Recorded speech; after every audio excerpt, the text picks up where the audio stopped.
picture natin ah. Papilya ka talaga eh, no? Hindi naman, Jackie. Nag-aaral naman ako. Nag-aaral daw, hindi naman marunong manamit. Wala namang kaibigan. Wait, tingnan niyo ang mukha niya. O, iyak na yata. Ipos na din ito sa sikat ng student page para sumikat naman itong semester pa at panalo.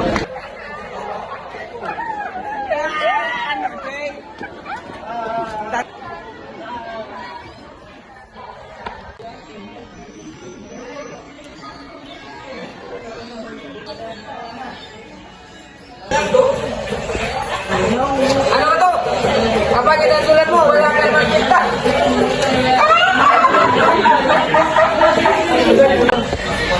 Yung ginawa nila kay Nick. Gusto ko sa tulungan, pero baka tayo naman ang pag-initan nila, Jake.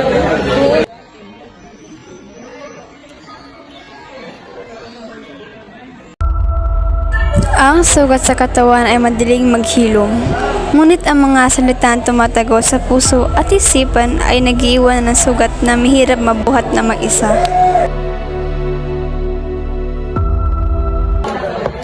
Anak, napansin ko nakalala na hindi ka kumakain. May problema ka ba?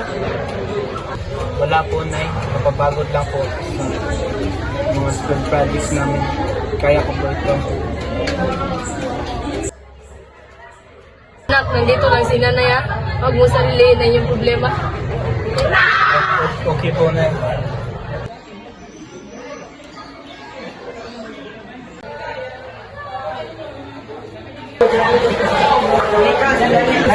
Nakita ko yung video na pinost ni Kel kagabi. Grabe ang mga komento doon. Hindi mo dapat initiis. Ito, Hayaan mo na, Carlo. Mas lalo lang ako malilitan nila Jackie kapag nasumbong ako. hindi ito simpleng pagsusumbong. May karapatan ka rin maging ligtas dito sa school.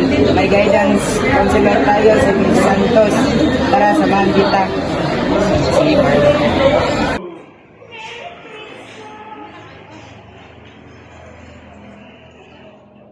Magandang umaga, Carlo at Rico. Salamat sa pagpunta niyo rito. Carlo, maaari mo ba akong tulungan itindihin ang sitwasyon? Miss Santos, si Nico Bukasia, biktima ng pagbubulit nila Jake, Chris at Kyle. Kahit sa social media, hindi pinagkakaisahan nila sila. Hindi ko alam kung hindi madaling pumunta rito at magsalita. Pero gusto kong malaman mo na ligtas ka sa party. Nandito ako para makinig at tumulong. Bisa, tapos hinirapan ako ako. Gabi-gabi ko, hindi ako makatulog dahil sa takot kinabukasan. Iramdam ko, wala akong halaga. Miko, tingnan mo ako. Hindi mo kasalanan ang nangyari sa iyo. Ang ginagawa nila ay mali. At napakalakas ng loob mo dahil nandito ka naman. Hindi mo kailangan dalhin dito ng mga isa.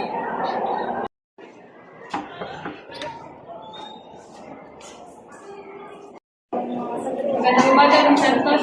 Kami po kasama ni Jesus na Pazino. Gusto namin magpakatotoo sa mga ginagawa ni na Jake. Opo, Miss Santos, nakukonsensya po kami dahil nakikita namin ang pangapit pero natakot kami sa salita ng una. Nandito po kami ngayon para suportahan si Ito.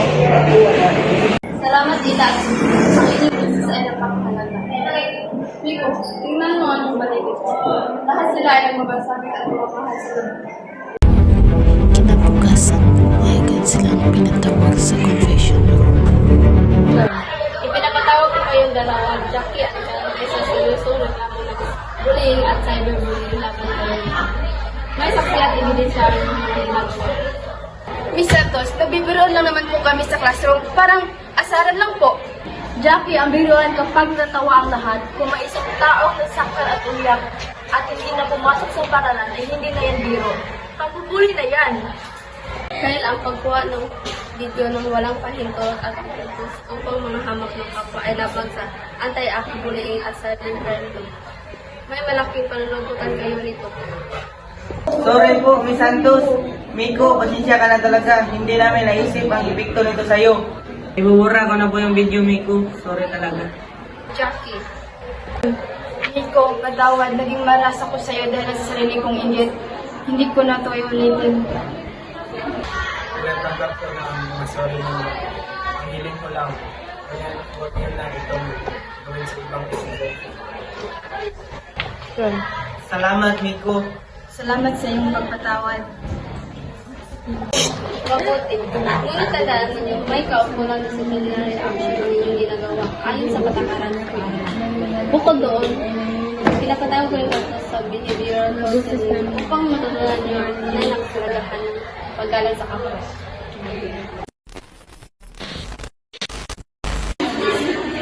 Huwag matakot magsalita. Magbago at rumispeto. Humingi ng kapatawaran Huwag maging bulag. sa pang-aapi ng iba. Maging boses ng nanginginig sa tampunan. Nandito ang guidance office para gabayan kayo sa pag-ibig. Makinig at magtiwala sa pamilya. Labanan ang piling. Yakapin ang pag-asa at paghilo.